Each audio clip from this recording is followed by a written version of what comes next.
11월 12일 금요일 새벽기도 하나님께 함께 예배드리겠습니다.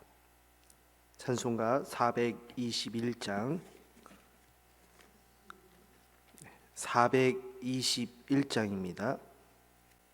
내가 예수 믿고서 죄 사함 받아 나의 모든 것 다 변했네. 지금 내가 가는 길 전국길이요 주의 피로 내 죄가 씻겼네. 나의 모든 것 변하고 그 피로 구속 받았네. 하나님은 나의 구원 되시오니 내게 정죄함 없겠네. 주님 밝은 빛 되사 어둠에 치니 나의 모든 것 다 변했네. 지금 내가 주 앞에 온전케 됨은 주의 공로를 의지함일세. 나의 모든 것 변하고 그 피로 구속 받았네. 하나님은 나의 구원 되시오니 내게 정죄함 없겠네. 내게 성령 임하고 그 크신 사랑 나의 맘에 가득 채우며 모든 공포 내게서 물리치시니 내 맘 항상 주 안에 있겠네. 나의 모든 것 변하고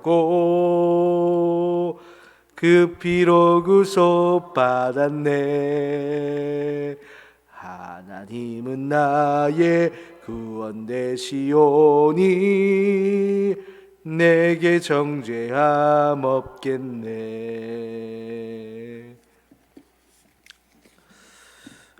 새벽에 함께 나눌 하나님의 말씀 사도행전 17장 1절부터 9절까지 말씀입니다. 사도행전 17장 1절부터 9절까지 말씀, 제가 1절부터 6절까지 읽고 7절, 8절, 9절을 함께 읽겠습니다. 그들이 암비볼리와 아볼로니아로 다녀가 데살로니가에 이르니 거기 유대인의 회당이 있는지라. 바울이 자기의 관례대로 그들에게로 들어가서 새 안식일에 성경을 가지고 강론하며 뜻을 풀어 그리스도가 해를 받고 죽은 자 가운데서 다시 살아나야 할 것을 증언하고 이르되 내가 너희에게 전하는 이 예수가 곧 그리스도라 하니 그 중에 어떤 사람 곧 경건한 헬라인의 큰 무리와 적지 않은 귀부인도 권함을 받고 바울과 실라를 따르나 그러나 유대인들은 시기하여 저자의 어떤 불량한 사람들을 데리고 때를 지어 성을 소동하게 하여 야손의 집에 침입하여 그들을 백성에게 끌어내려고 찾았으나 발견하지 못하매 야손과 몇 형제들을 끌고 읍장들 앞에 가서 소리질러 이르되 전하를 어지럽게 하던 이 사람들이 여기도 이름에 함께 읽겠습니다. 야손이 그들을 맞아 들였도다. 이 사람들이 다 가까이 가이사의 명을 거역하여 말하되 다른 임금 곧 예수라 하는 이가 있다 하더이다 하니 무리와 읍장들이 이 말을 듣고 소동하여 야손과 그 나머지 사람들에게 보석금을 받고 놓아주니라. 아멘.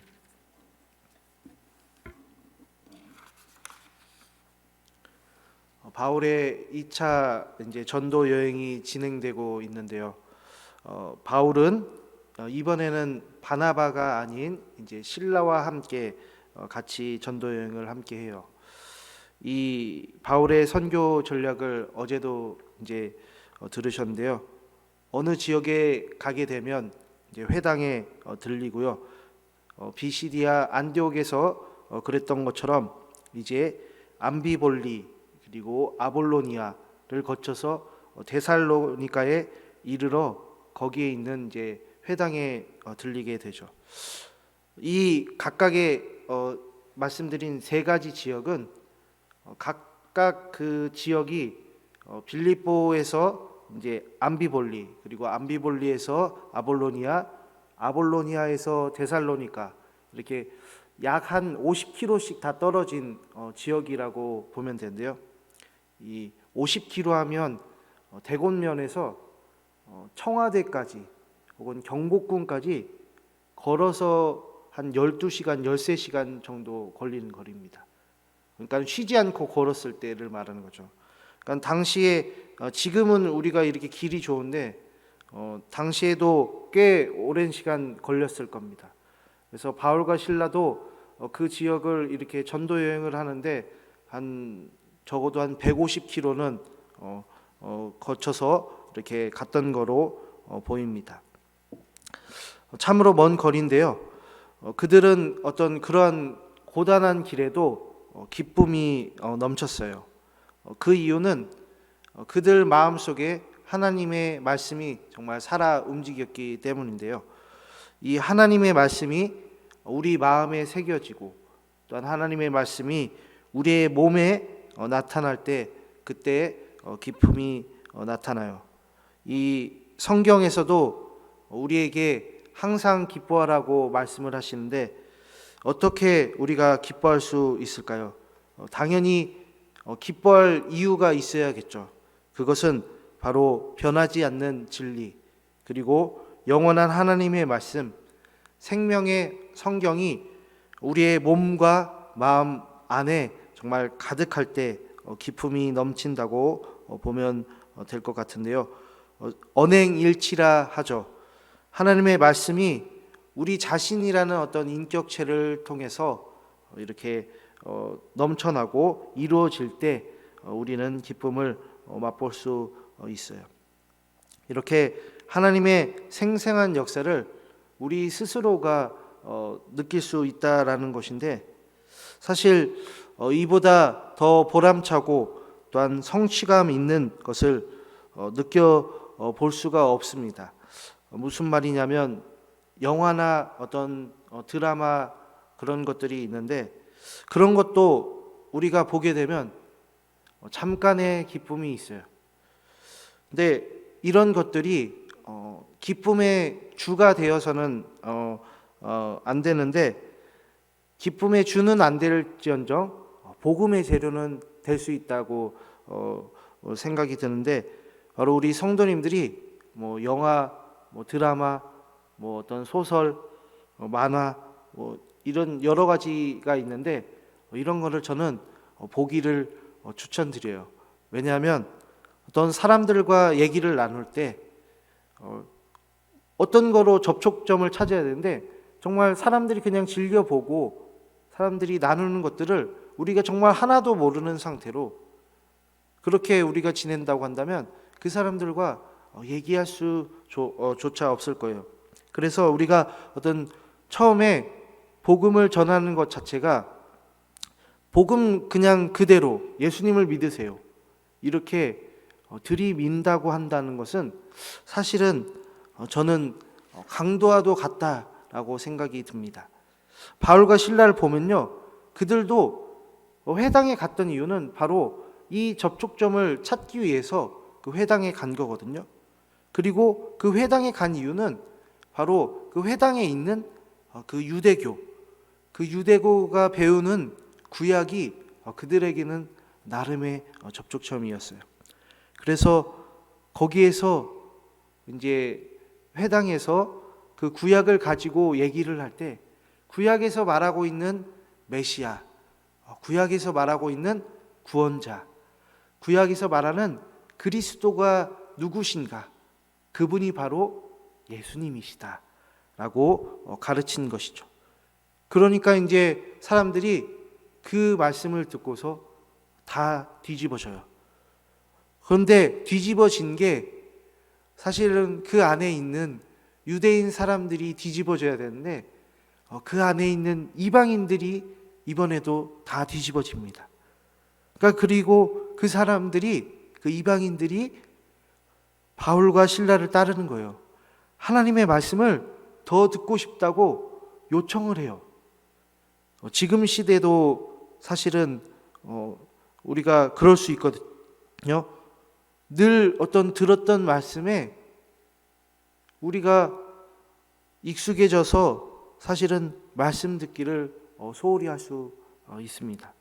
함께 듣는 정말 말씀을 잘 들어야 되는데 내가 알고 있는 게 있기 때문에 흘려 들을 수도 있어요. 그런데 우리는 이렇게 공동체적으로 우리 교회에서 함께 듣는 말씀도 정말 잘 들어야 되고요. 우리 성도님들 이제 개개인이 직접 성경을 펼쳐서 개인이 읽는 말씀도 잘 봐야 해요. 그런데 이 비시디안 안디옥에서 그랬던 것처럼 이곳 데살로니가에서도 시기하는 유대인들이 생겨나는 거예요. 말씀을 전하는데 시기합니다. 이 얼마나 무서운 일일까요? 말씀을 거부한다는 건요, 참으로 정말 말도 안 되고 정말 이게 공포가 아닌가 싶습니다. 왜냐하면 단순히 우리가 말씀을 안 듣는다면 내 그냥 마음속에 내 귀에 하나님의 말씀을 그냥 설렁설렁 듣는다. 그리고 내 귀를 잠깐 막기도 하고 내가 아는 말씀이니까 이번에는 그냥 넘어가자. 이렇게도 생각할 수 있지만 이것은 성령께서 하시는 말씀을 우리 스스로 가로막는 행위죠. 그러니까 우리가 말씀을 듣지 않기로 작정한다는 것은 왜 무섭냐면 이것은 성령이 우리에게 들려주시고자 하는 그 말씀을 우리는 거절하고 모독하는 행위이기 때문이에요. 예수님을 우리가 받지 않기로 마음 먹는 거죠. 하나님께서 용서하시지 않는 자들이 되는 어떤 행위가 바로 말씀을 듣지 않는 이 유대인의 모습과도 같기 때문입니다. 그래서 그 일들을 지금 유대인들이 하고 있어요. 이 유대인들을 보면 말씀을 들을 때 우리가 남을 시기하는 것이 아니구나. 다른 사람이 어떻게 듣고 깨닫고 그리고 그것을 기뻐하고 할 때 그것을 저 사람은 왜 이렇게 기쁨이 넘칠까 하면서 그 사람을 깎아내리는 것이 아니라 그 사람을 보면서 나도 기쁨이 넘쳐야겠구나. 이 말씀이 주시는 은혜가 무엇인지 나도 참 알면 좋겠다. 그리고 그 사람을 또한 격려하기도 하고 응원하기도 하고 축복하기도 하는 것이죠. 이 상황에서 하나님께서는 이제 바울과 실라에게 은혜를 주시는데요. 이렇게 시기를 받는 중에 유대인들의 정말 손가락질을 당하는 그 와중에서도 하나님은 조력자를 주세요. 그것이 바로 오늘 나온 야손과 그의 친구들, 형제들이에요. 이들은 바울과 실라가 붙잡힐 것을 막고 숨기고 그리고 또한 붙잡혔을 때 이제 보석금을 내서 그들을 또한 풀어주기도 하는데요. 이것이 바로 하나님의 말씀을 사모하는 자들의 모습이라 할 수 있습니다. 우리도 이렇게 말씀을 듣고자 하는 또한 힘쓰고자 하는 또한 야손과 그의 형제들의 모습이 되어야 해요. 사랑하는 성도님들, 이 시대에 많은 사람들이 하나님의 말씀 듣기를 거부합니다. 그럴 때 우리는 그 말씀을 놓치지 말아야 되고 그 성령을 붙잡고 말씀을 더욱 듣는 자리로 오시는 우리 성도님들 될 수 있길 바랄게요. 예수 그리스도께서 우리의 구원자이심을 그 말씀을 통해서 깨닫는 우리 성도님들 될 수 있기를 간절히 축복합니다. 하나님, 오늘도 주의 말씀을 통해서 그 말씀을 들을 수 있는 자리로 우리를 인도하여 주시니 참으로 감사합니다. 유대인들은 계속해서 하나님의 말씀을 거부하려 하고 듣지 않으려 하고 오히려 말씀을 듣고 기뻐하는 자들을 시기하는 모습을 볼 수 있었습니다.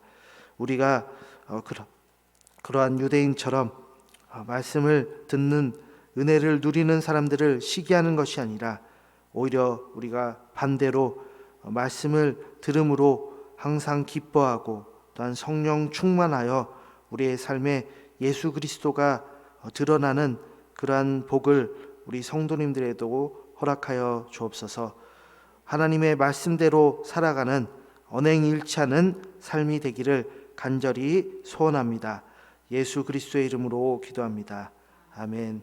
하늘에 계신 우리 아버지, 아버지의 이름을 거룩하게 하시며 아버지의 나라가 오게 하시며 아버지의 뜻이 하늘에서와 같이 땅에서도 이루어지게 하소서. 오늘 우리에게 일용할 양식을 주시고 우리가 우리에게 잘못한 사람을 용서하여 준 것 같이 우리 죄를 용서하여 주시고 우리를 시험에 빠지지 않게 하시고 악에서 구하소서. 나라와 권능과 영광이 영원히 아버지의 것입니다. 아멘.